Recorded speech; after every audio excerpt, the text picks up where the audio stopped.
Buna, have you sent the materials that Mr. Haru asked for this morning? Not yet, Reen. I just wanted to send it to him. Have you been rechecked yet? I already checked.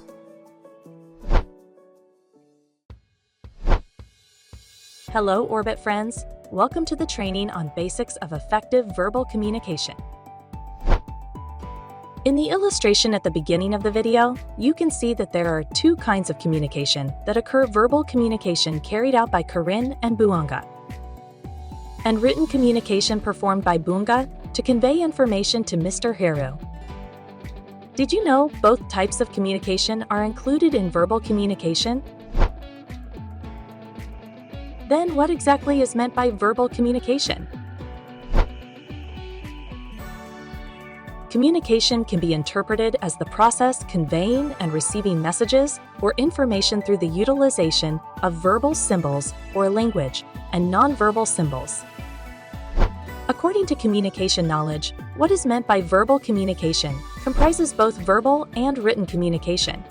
The use of language symbols as a medium for communication, both verbally and in writing, is referred to as verbal communication. In this video, we will focus more on discussing verbal communication. Verbal communication is a form of communication by conveying the information verbally and directly to the interlocutor. In verbal communication, there are people who act as speakers or verbal message delivery, and some act as listeners or recipients of verbal messages. It should be noted that there are two activities in verbal communication: speaking and listening. Speaking is the act of conveying messages verbally. This communication activity can be observed and recognized through behavior and voice sounds produced during a conversation. Meanwhile, listening is the process of listening, seeing, absorbing, and digesting what someone says, what the purpose is, and how to bring it. Listening is one of the basic skills to understand other communication skills. The ability to listen has an enormous effect on one's ability to speak. According to Koch, in the process of speaking, there are 5 elements involved, such as: first, speaker as a messenger. Being a speaker must have a good attitude, have standard language skills, especially verbal communication proficiency. Second, message or content of the conversation. Not only must the speaker have excellent language skills, but the quality of the material or topic of discussion that the speaker offers must be interesting so that listeners can enjoy the content of the conversation. Third, the channel or tool used to deliver the message. To increase the attention of listeners, a speaker must also have creativity to use a medium to attract listeners or audiences. Fourth, target of conversation or listener. Being a listener also requires possessing a comprehensive understanding, enabling the conveyed message from the speaker to be comprehended effectively. Fifth or last, target or listener responses. Following the role of a speaker, it is important to embrace all criticisms and suggestions received during this process. These inputs serve as valuable evaluation material for our future endeavors in speaking. Next is the benefit of having verbal communication skills. A person who has good speaking skills will gain social as well as professional benefits. Social gain relates to social interaction activities between individuals. The professional advantage is gained when using language to make questions, convey facts and knowledge, explain and describe. Verbal communication skills are important because these abilities allow you to build positive connections and stronger professional relationships with others. Furthermore, these skills will help you deal with all kinds of work situations, such as projects, negotiations, and job interviews. Here are some of the benefits of speaking. Improve interpersonal communication. Make it easier to deliver messages and information. Enhance your self-confidence. Increase your self-awareness. Some verbal communication is done informally, and some are done formally.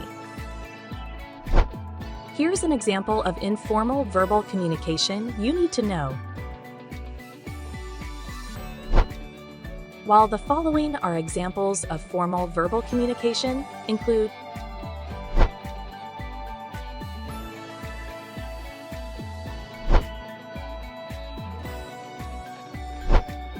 Then, what are the 5 basic principles of effective verbal communication?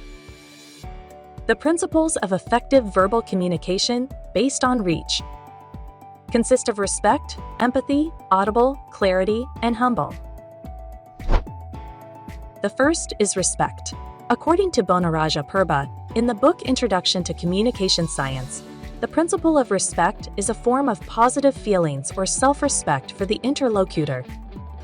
Communicators must respect communicants in the same way that communicators want to be respected by their interlocutors. Second, empathy. An individual should be able to empathize with the feelings of others. Individuals must be proficient at playing the role of attentive listeners when implementing the concept of empathy into communication.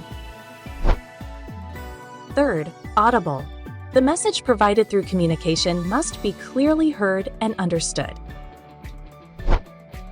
Fourth, clarity. The message must be clear so that there is no misunderstanding between the sender and the message's recipient. Fifth and last, humble. The idea of effective communication is to allow others to speak first and to be a good listener. Humility not only builds respect, but it also contributes to an effective communication process.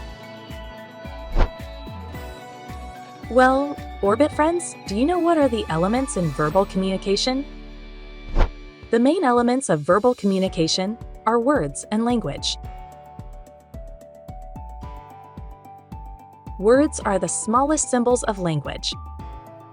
A word is a symbol that depicts anything, whether it be a person, object, an event, or a situation. Verbal communication is a form of mediated communication. We usually try to figure out the meaning of a word choice.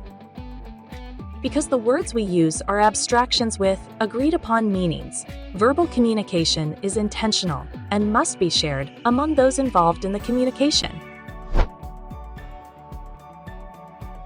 In verbal communication, of course, it involves language. Language is a set of symbols that people use to convey meaning. Language serves 3 interconnected roles in establishing successful communication. These roles involve exploring the world around us, nurturing positive interpersonal connections, and forging meaningful bonds in human existence. In addition to words and language, effective communication delivery requires consideration of the speaker's pitch, pace, and volume of voice. To increase emphasis, voice pitch adjustments must be included.